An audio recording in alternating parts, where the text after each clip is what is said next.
నమస్కారం. ఈ వీడియోలో డాష్ బోర్డ్ గురించి తెలుసుకుందాం. డాష్ బోర్డులో మొదటిగా మీకు లెసన్ ప్లాన్ జనరేషన్ కనిపిస్తుంది. ఇక్కడ కనిపిస్తున్న ఈ జనరేట్ బటన్ మీద క్లిక్ చేస్తే అది మిమ్మల్ని కంటెంట్ జనరేషన్ పేజ్కి తీసుకువెళుతుంది.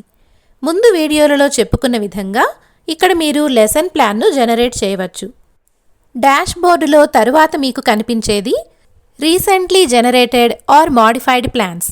అంటే మీరు రీసెంట్గా జనరేట్ చేసిన లేదా మాడిఫై చేసిన లెసన్ ప్లాన్స్ను లేదా లెసన్ రిసోర్సెస్ను ఇక్కడ మీరు చూడవచ్చు. అందుకోసం ఇక్కడ కనిపిస్తున్న ఈ వ్యూ ఆల్ మీద క్లిక్ చేయండి.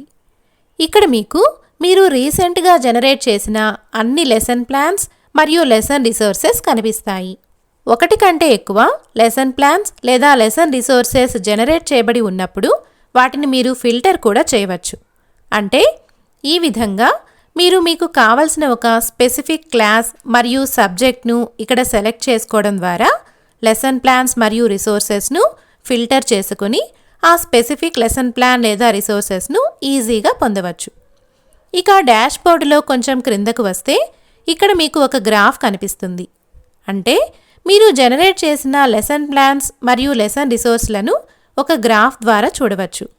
ఇక్కడ ఉన్న ఈ డౌన్ యారో మార్క్ మీద క్లిక్ చేసి మీరు గత సంవత్సరం లేదా ఈ సంవత్సరం లేదా 6 నెలల క్రితం లేదా 3 నెలల క్రితం ఎన్ని లెసన్ ప్లాన్స్ను జనరేట్ చేశారో చూడవచ్చు.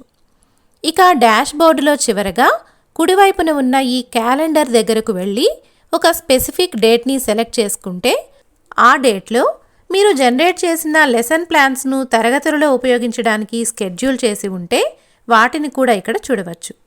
మొత్తం మీద శిక్షా కోపైలట్ యొక్క పూర్తి చిత్రం ఈ డాష్ బోర్డులో మీకు కనిపిస్తుంది.